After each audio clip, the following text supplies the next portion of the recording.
Digital Audio Health by Cymatrax.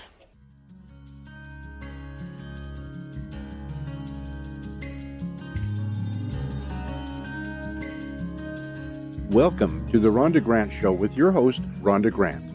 If you believe that there is more to life than what you see right now and you want to find out more, listen in as her guests share their journey and their extraordinary experiences. Now, here is your host, Rhonda Grant. Welcome to the Rhonda Grant Show. Sometimes the universe has a way of placing people or obstacles in your path to help guide and direct you on your mission. Listen in as we discover the path my guest has traveled. Has he been inspired by a calling, crafted his journey, or a bit of both?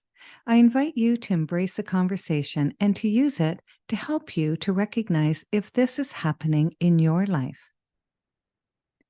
Our guest today is Conrad, who is a best-selling author and television writer. Has made a career out of murder, earning the Independent Press Award for Best Mystery, the NYC Big Book Award for Best Mystery Series, a Scribe Award for Best Novel, and garnering 3 Edgar nominations from the Mystery Writers of America. Along the way, he developed a horde of popular games and interactive films, hundreds of short stories, and a dozen books of solvable mysteries. Published in over 15 languages, is best known for 8 seasons as writer, co-executive producer for the groundbreaking TV series Monk. Other shows include White Collar and The Good Cop. Welcome to the Rhonda Grant Show. Hello, Rhonda. It's great to meet you. Yes, it's great to meet you too. You know, a lot of people wonder how writers began writing, who encouraged them, and how old were you when you started writing? I think I've always had a bit of the storyteller in me. I actually began working professionally when I was 14 as an actor, as a stage actor. And I basically took a train up to New York City, skipped school for a day and auditioned for a show. And they said, come back with a guardian. And so my mother came back with me the next time, and I toured the country doing the first national tour of Oliver, and played one of Fagin's boys. So I actually was acting until I was in my late 20s, but always I think had a storytelling spirit. And then at that point I was doing summer stock in Pennsylvania, and I came up with the idea for a musical. I was foolish enough to write the book Music and Lyrics, which is, a big job. And it ran off Broadway for a little while. But I made some connections there, and enough people liked it, and enough people liked me, that began my career as a writer. So, I guess I didn't come into writing until a little bit later, although my mother said that she always knew that I would be a writer. I guess there was something about the way my mind worked that she thought it would work well being a writer. And do you find that if you're an artist, you're an artist? Like, a lot of artists are multi-talented. I've always loved theater, and it wasn't until I got into writing, though, that I got I could make a living as a stage actor between gigs in New York and road companies and summer stock. But I never really took the big step into something that could really pay the bills and get my name out there until I turned to writing. But I do think that there is a creative. I think everybody has a creative force, but some people just nurture it, or it gets nurtured, or it's something that they really love doing. I mean, I have a lot of friends who can't imagine being a writer and sitting by yourself for hours every day and trying to second guess yourself Yeah. all the time. But that's what I've been doing for a long time now. Yes, you said something interesting there is writing and sitting alone by yourself with your computer. And well, in the beginning, we're writing on paper. I But was now using a chisel and blocks of stone, but yeah, it later became a typewriter. it later became a typewriter. Yes. Mhm. So with the process, okay. So are you a disciplined writer? Do you get up every day and write, or do you write certain days for certain amount of hours, or do you I wait? get up every morning when I'm not on vacation or the day isn't full of other activities, which Right. is almost all the time. I sit down, usually by 9 o'clock, and work a couple hours in the morning and then a couple hours in the afternoon. And it's just what I do. And if I'm between projects, then I will come up with something to fill in that time. Writing is what I do. I get fulfillment from it, even if projects get canceled or certain books don't sell as well. I get great pleasure out of the process. So it's what I do. Hmm.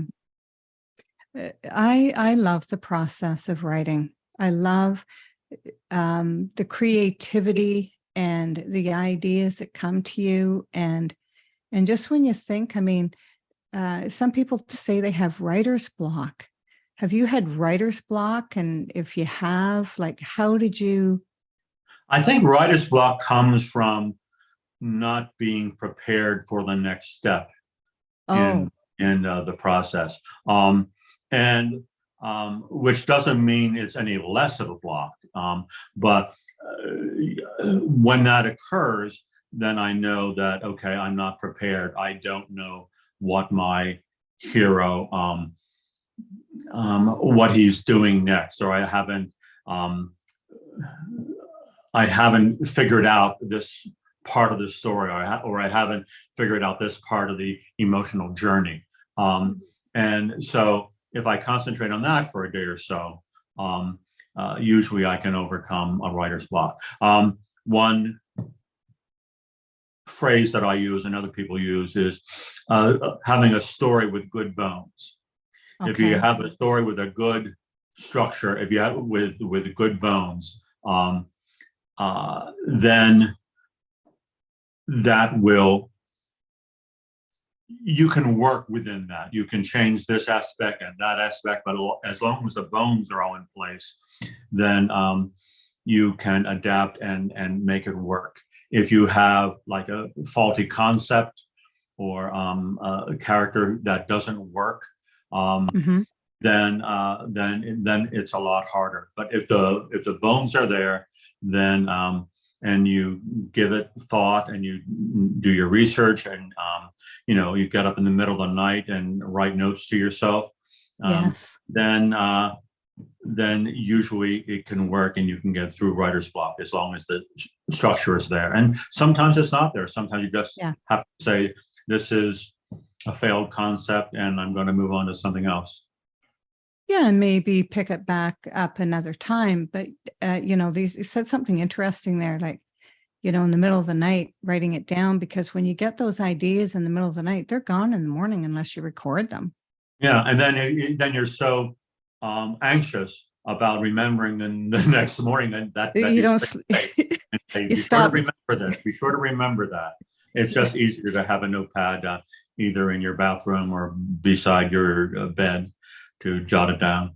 Very good advice. Very good advice. And I have one of those, because you just never know. You could be just almost going to sleep in that hypnagogic state, and you start, they have to wake wake yourself up a little bit to write.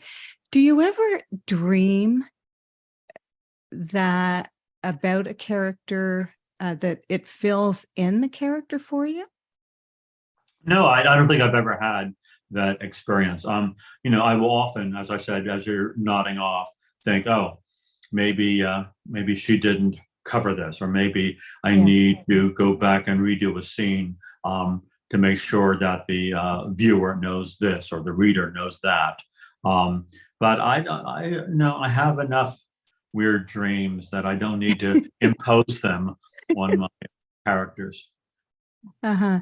Yeah, sometimes I dream words, Hmm. and there or really neat sentences that I don't want to forget. And I'll write that down. Hmm. What is Do you have a favorite book or series that you've written? Well, it's always the one that you're working on now. And so Yes. the work I'm doing the Callie McPhee mysteries, and Yes. and they're set in Austin, Texas.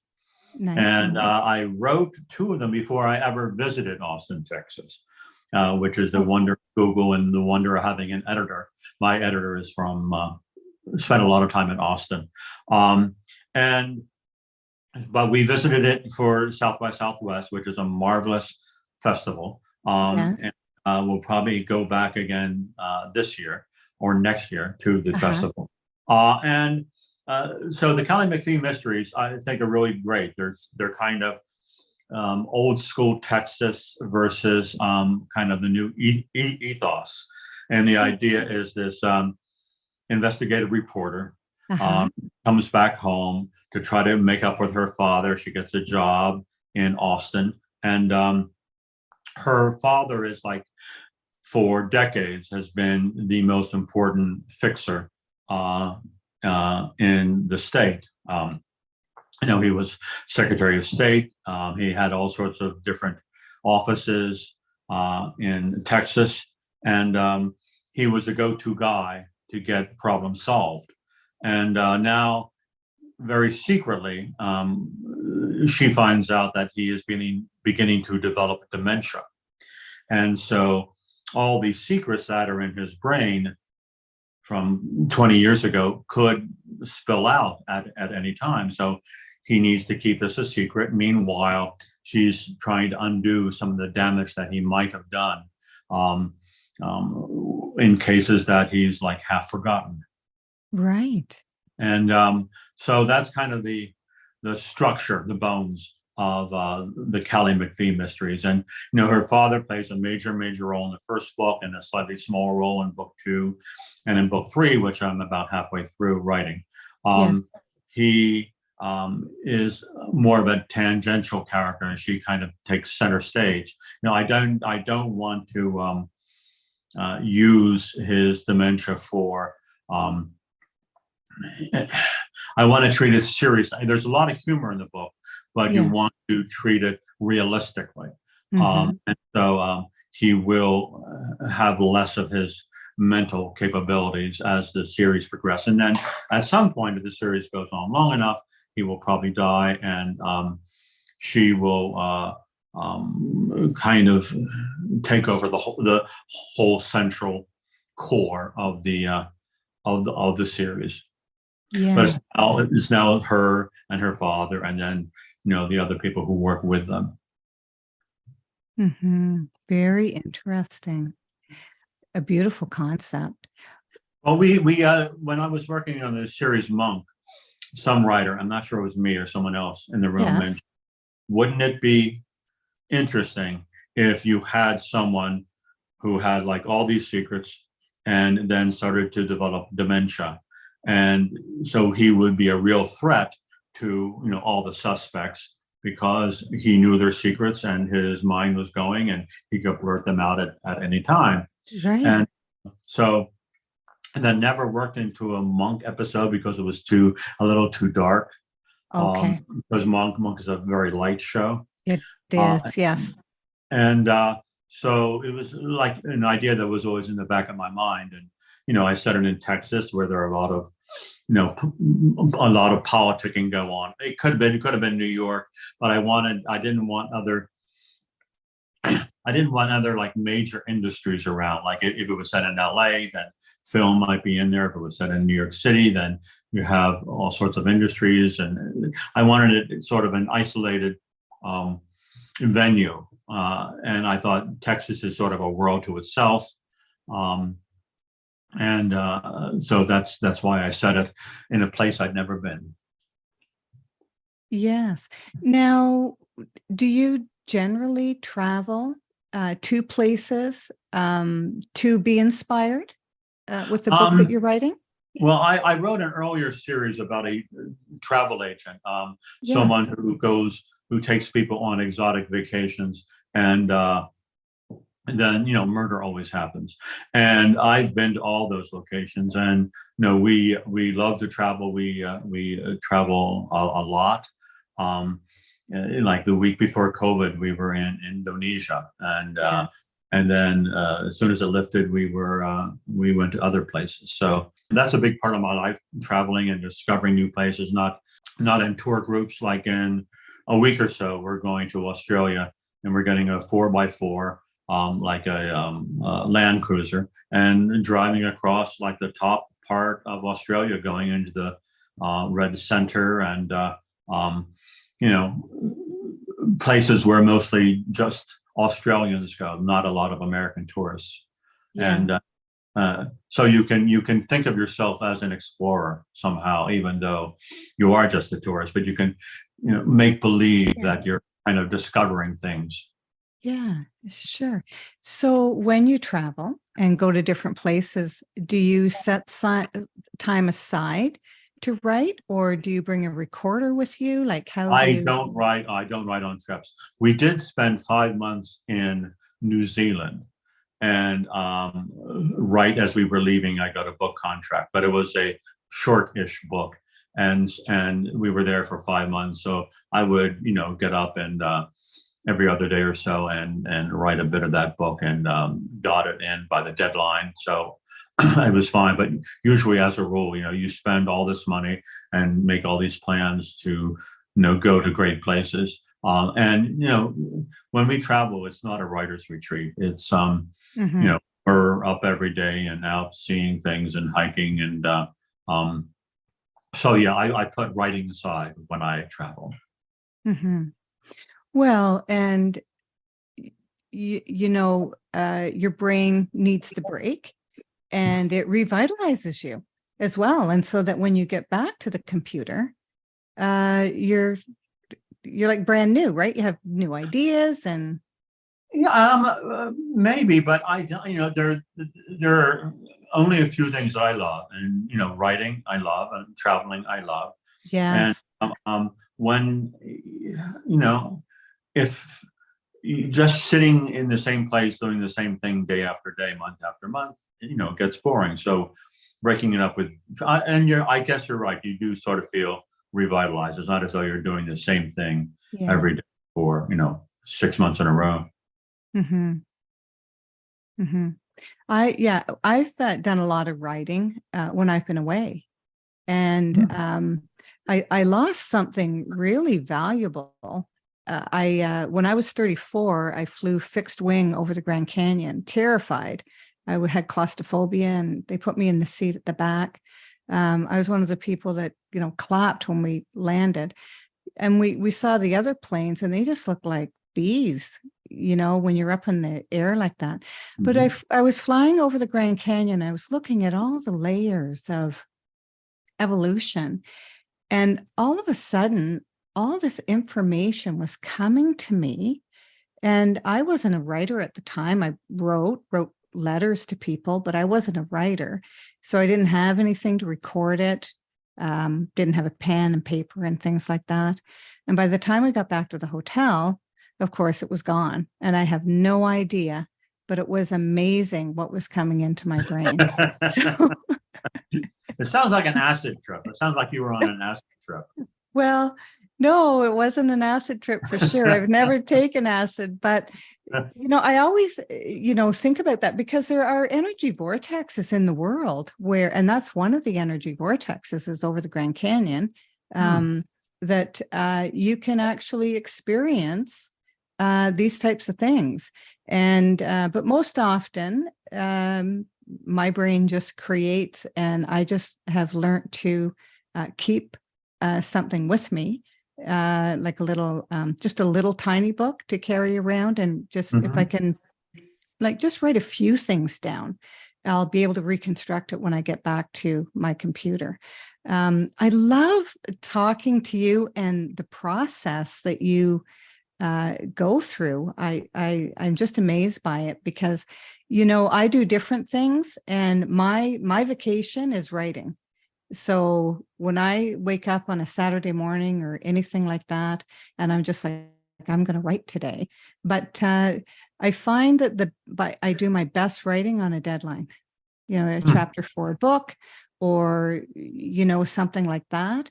Then I do my best writing at that time, because it forces me to ignite my craft and to just sit in really. Do you feel that you've been? I'm going to kind of reverse this a little bit. Do you feel that you've been called to do this, or do you feel that you've crafted it, or a bit of both? I remember being very young and going to movies and coming home. And I guess a lot of kids are like this. And you tell the plot to your parents or to whomever. But I was always very focused on what I thought was a good story. And I would, tell it over and over again. This happened in the movie, and then that happened. And he didn't know it, but this was really going on behind him. And so I think, looking back, that I was always wanted to tell stories. And there's I think as part of my legacy, I'm going to be leaving some money to a literary seminar that will have some classes and some lectures focused on the art of storytelling and how to tell a good story. Yes. And that's how humans have evolved, is through storytelling. Yeah. The name Homer, the Iliad and the Odyssey. Historians now concur that there was no person named Homer. That these stories evolved as poems, and poems are much easier to memorize than prose because of the meter. I'm not sure they had rhyme back at that point, but the meter and the structure of poetry made it easier to memorize. So over perhaps hundreds or 1,000 years, the story of the Odyssey, the story of the Iliad, and the fall of Troy, became these lengthy poems passed on from one entertainer or one person to another, and they would embellish them. And then at some point, the Greeks wrote them down and put the name Homer on them. So when you read the Iliad, you are reading something that generations and generations of people created. And that's kind of magical. It's very magical. Well, and I think the whole thing is magical. I think that writing is magical, and poems and all of those things. I just love reading all of those things. You're listening to the Rhonda Grant Show right now, whose podcast has been treated with digital audio health by my sponsor, Symatrex. And today we are speaking with Conrad. How may people reach out to you if they wanted to find out more about the books that you write? I do have a website. It's highconrad.com, which is easy to remember, one hopes. And then I have a Facebook group as well. But the easiest way to find out what I've done and what I'm doing currently is to go to highconrad.com. Wonderful. What is the favorite piece that you have written? A book? A lot of stuff that one writes is successful. Some of it is not successful. Some Yes. never sees the light of day, but you still think it's great. I've there have been times in which I've pitched a series to a network, and they will pay me to write a draft of it, and then if they like the draft enough, then they will film it. Film the pilot. Yes. So there have been one or two cases in which I've written something. Steve Martin and I wrote a pilot together many years ago. It was a mystery, and this was obviously years before he wrote Only Murders in the Building. Yes. But it's kind of a light mystery, and it was called Mr. and Mr. North. I think that was, or Mr. and Mr. Nash. And the idea was that we do these two gay interior decorators who were a couple, and they would go, and so they knew all the houses of these rich people in New York. And when a murder occurred, they knew enough about these homes and about the interior design, about someone replaced this carpet, you can tell.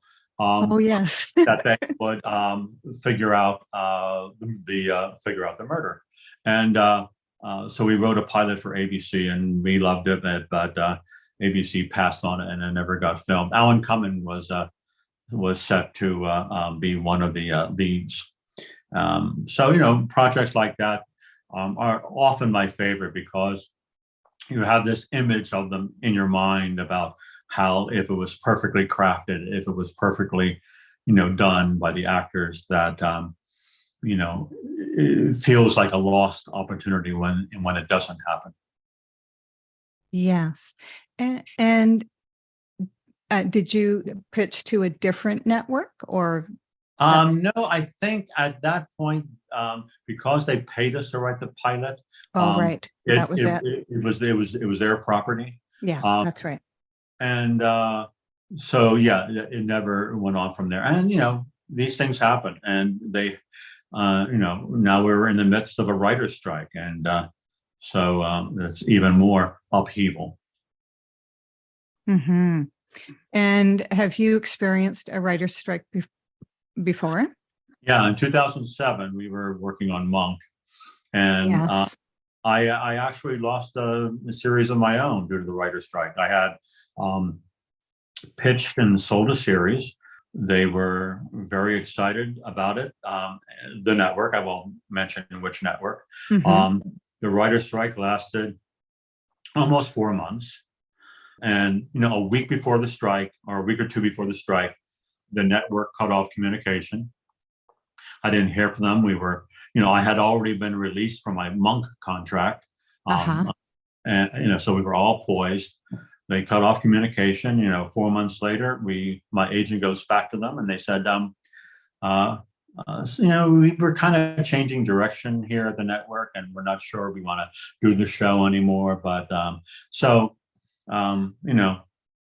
a strike does cost you things, and it's not just, people lose work. I mean, I didn't lose any work on Monk, because we came right back after 4 months, and we went back to work, and we made up for lost time. But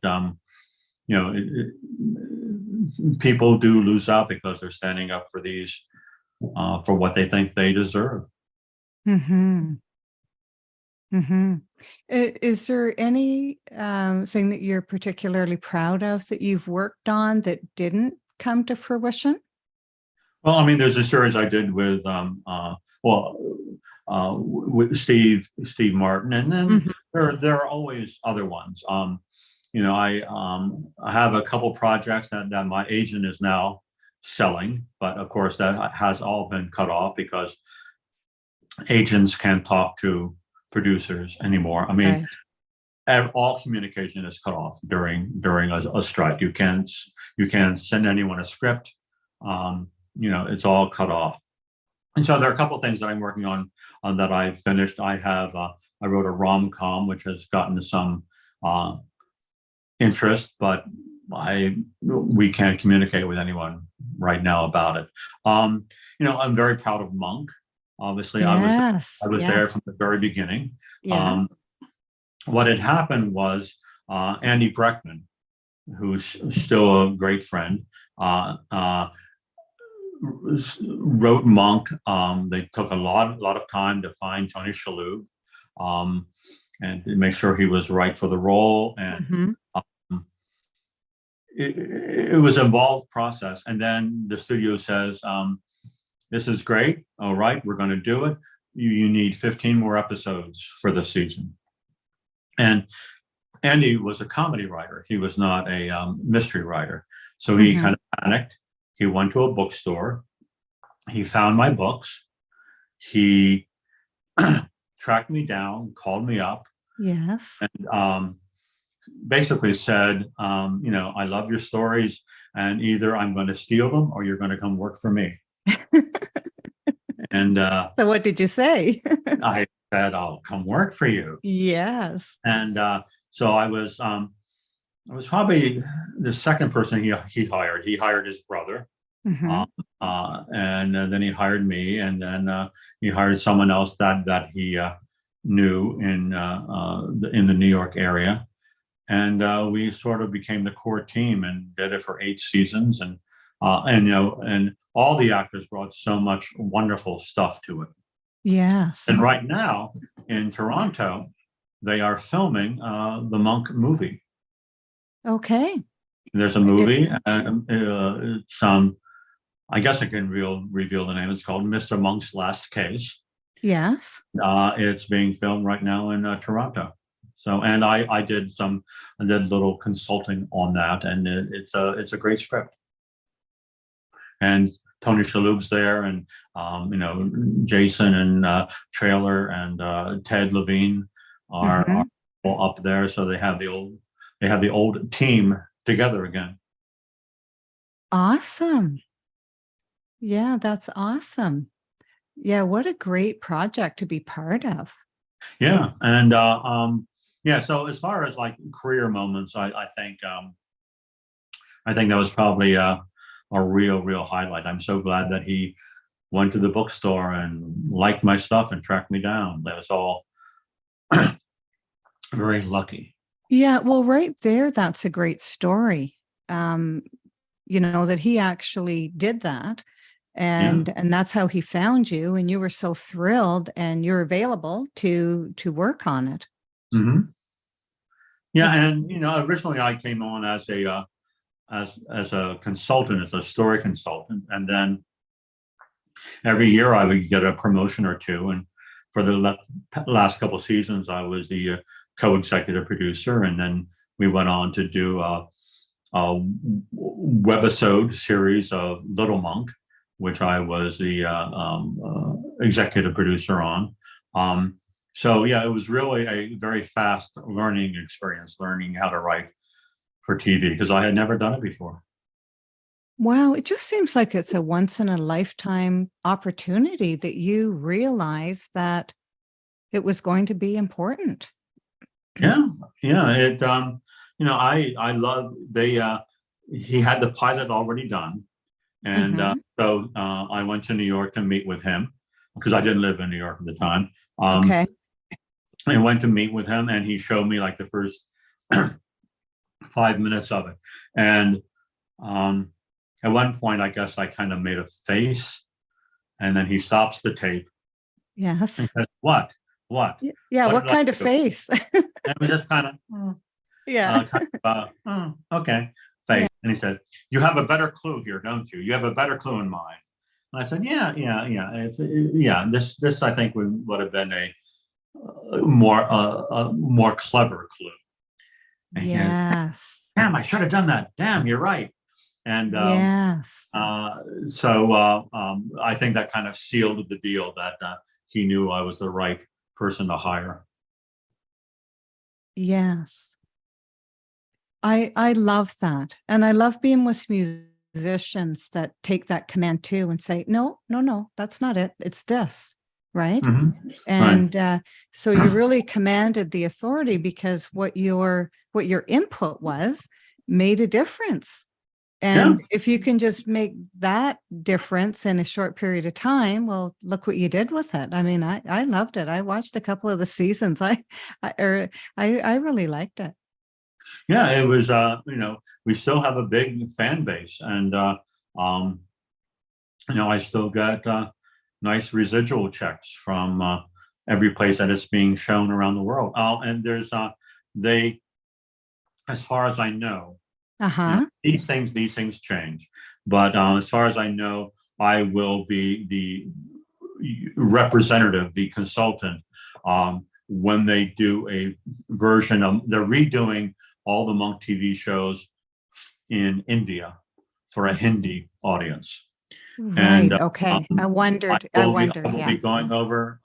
The plan is for me to go over to Bollywood and to be on set when they film Monk in Hindi. So Monk is still, captivating audiences, and and it's been done in Turkey. They did the same thing in Turkey. I was not part of that production, and now they're doing it in India, and I love India. We've been there several times.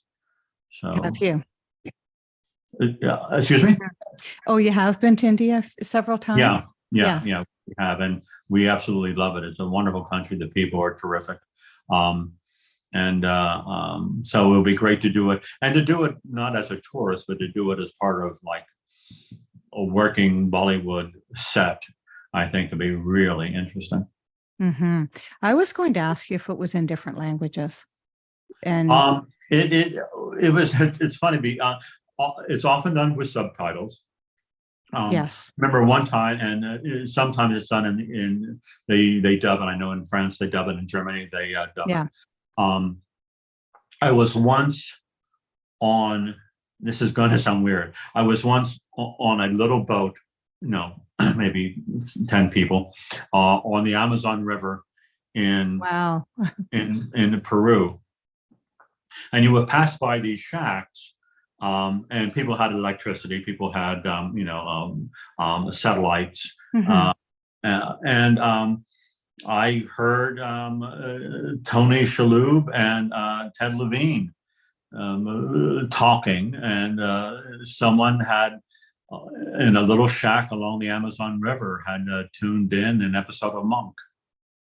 And so, I came back and told everyone that I heard them in the middle of the Amazon rainforest, and so yeah, it's popular all over. Wow, that must be an incredible feeling that your work is that far-reaching. And every now and then I'll meet someone and I'll tell them what I do and what I've done, and they say, "Oh, you're famous," and I say, "No. I've worked on things that have become famous." But it's not, especially in TV. There's so many people. If we had anyone other than Tony Shalhoub doing that role, it would not have been successful. And another actor was actually hired before Tony. And they did a little bit of filming, and then they realized that he wasn't the right choice, and then they waited out until Tony was available. So, there are many ways in which the show could not have worked. The original idea was a more serious idea. The original idea was, there was a Jack Nicholson character from As Good as It Gets. Yes. Who had OCD and was, I think, a novelist and is hard to get along with, and a real curmudgeon with OCD. And someone in LA walked out of the theater and said, "What if this guy was a cop? Would that be a good thing?" And so he wound up taking the idea to Andy Breckman, and Andy worked his magic on it. And I think with any other writer, it would have been a darker idea. Okay. The character would not have been as sympathetic. There would not have been the humor, because there is humor in As Good as It Gets, but it's much more character driven. Yes. And but so all these things made it a hit. And my contribution, I'm very much into plot structure, and to make everyone remembers the comedy moments from Monk, but what held all the comedy moments together was the plot structure. Yes. And we were very proud that there would be no drop off during an episode. The networks can tell when people change the channel halfway through or turn off the TV halfway through. And the only episode that we ever did that had a little bit of a drop off was the only episode we wrote that didn't have a murder in it. Oh. There was a missing chair, and someone was kidnapped, but there was no murder. And we kind of learned our lesson that, okay, not only do you have to have a strong plot, but you have to have some stakes. You have to have something that's really at stake in it. And so we included murders from then on. And so that kind of what gives importance to a story, what makes a person scratch his head. If you have one of our plots is we had someone on death row. He was going to be executed in an hour. Mm-hmm.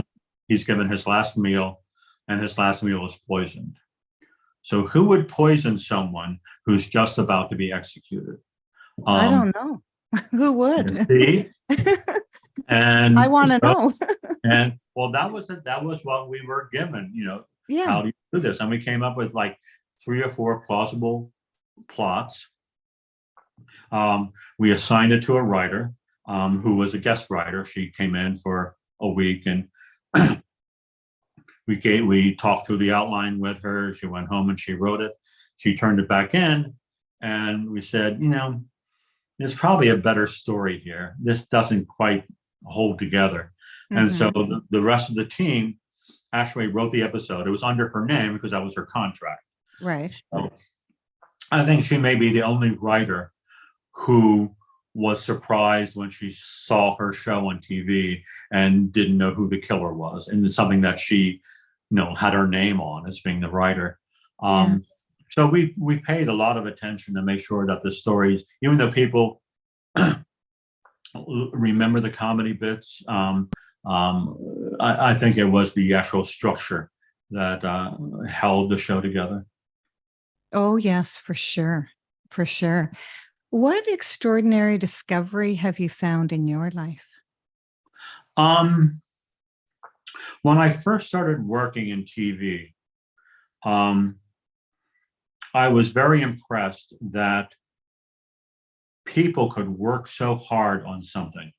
And, like a set designer building a great set, and then the show gets canceled after 4 episodes, and all of his drawings and all of his work is gone.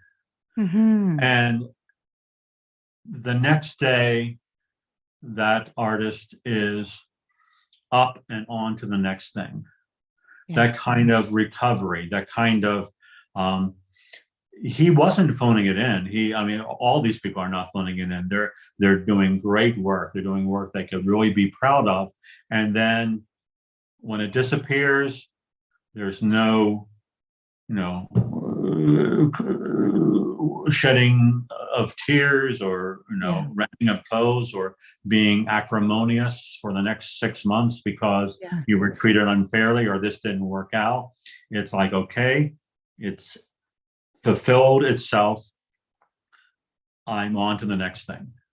And that really amazed me that people could be so dedicated, and then if something fails, then they go on to the next thing right away. And to me, that was like a life lesson.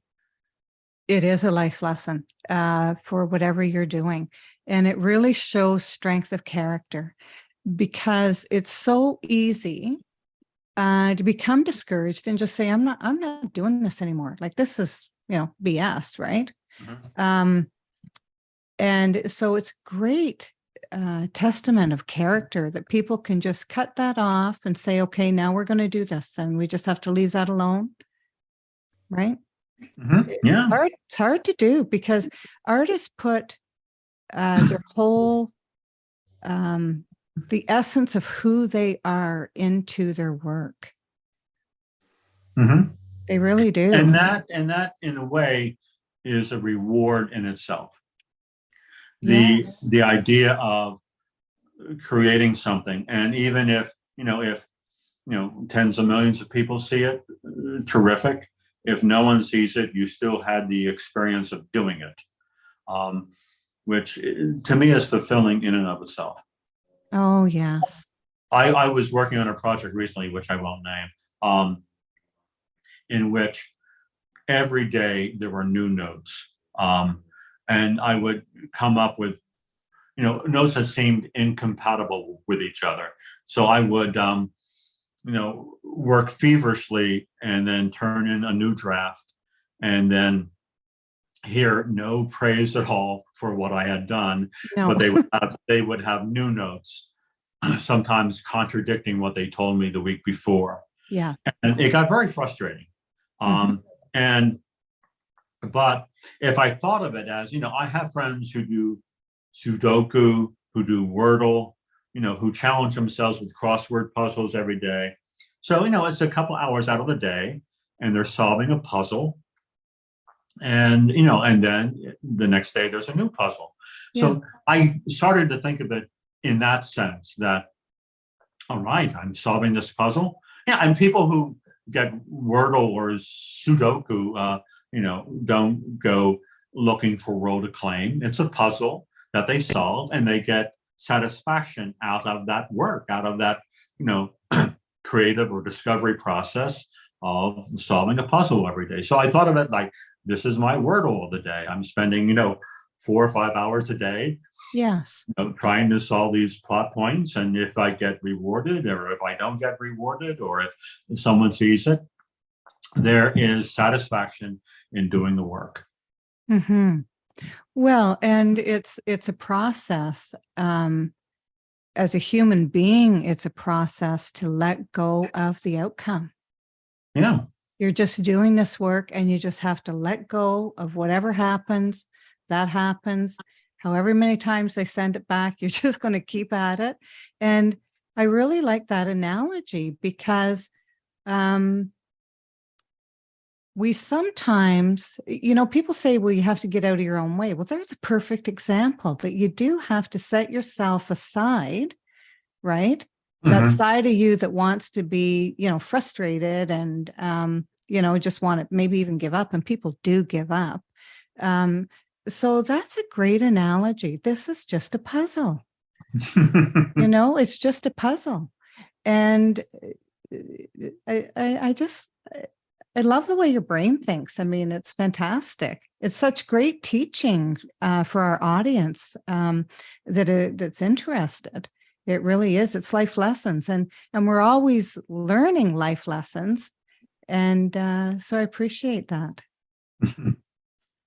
Is there anything that you'd like to talk about that I haven't asked you? I don't think so. I began writing books of short mysteries, many, many years ago for kids. Yes.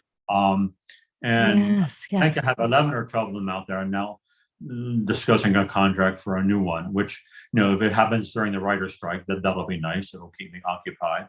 I don't know. I think it's, I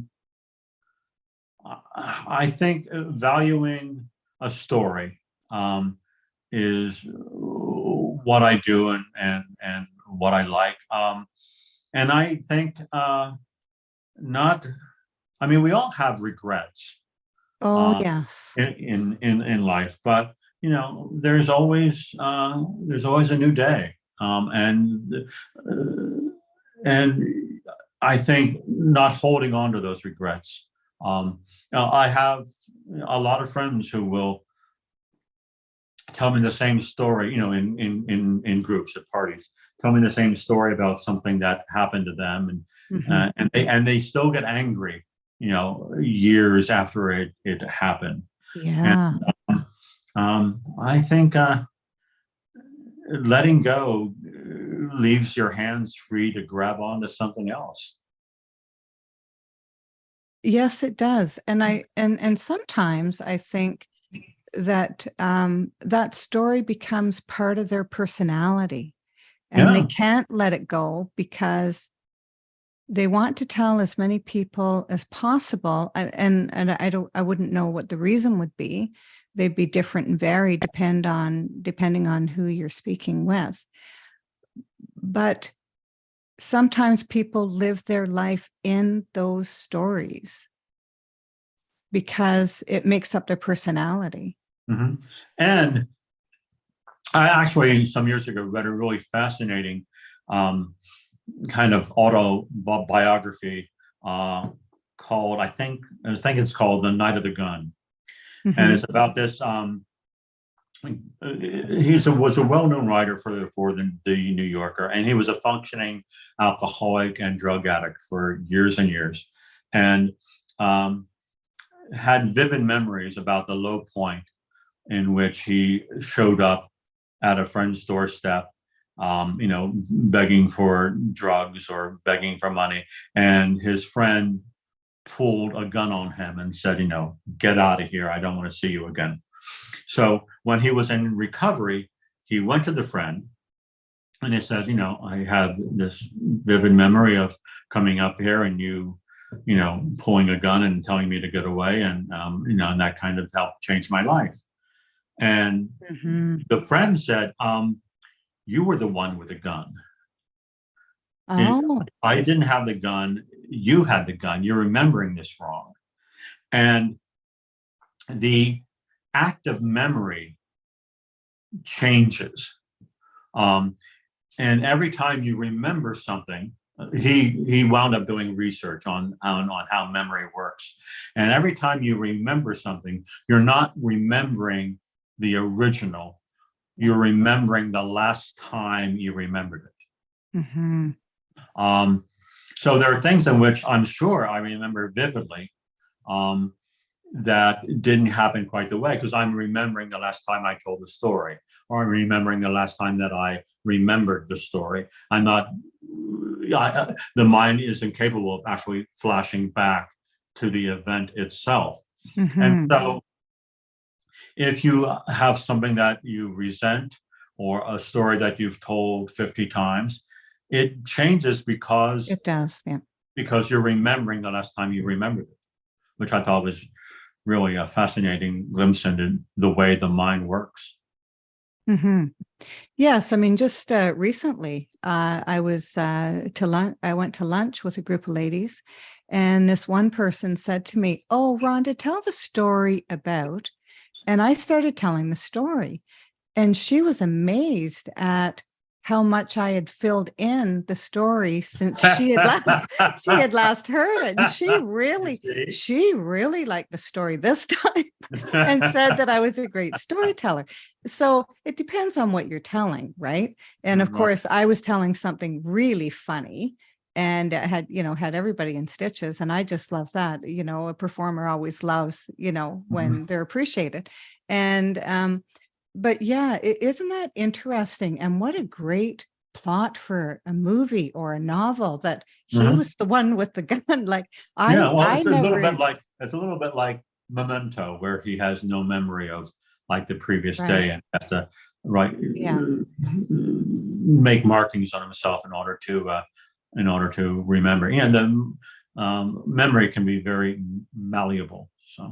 Oh yes, it sure can be. I really enjoyed our conversation. I think that we could talk quite a bit longer.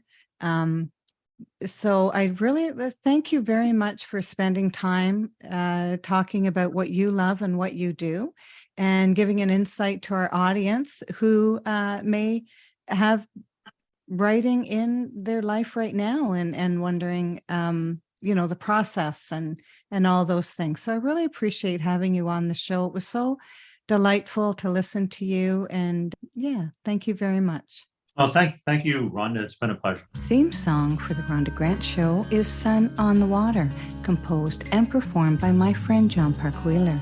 This is Rhonda Grant with The Rhonda Grant Show, author of Magical Forces Within, Extraordinary Discoveries in an Ordinary Life, inviting you to look for the magical forces within yourself today and every day. Thanks for tuning in to The Rhonda Grant Show with your host, Rhonda Grant. If you would like to find out more information about Rhonda and her upcoming guests and the work that she does, go to her website, rhondagrantauthor.com. That's rhondagrantauthor.com. Digital Audio Health by Cymatrax.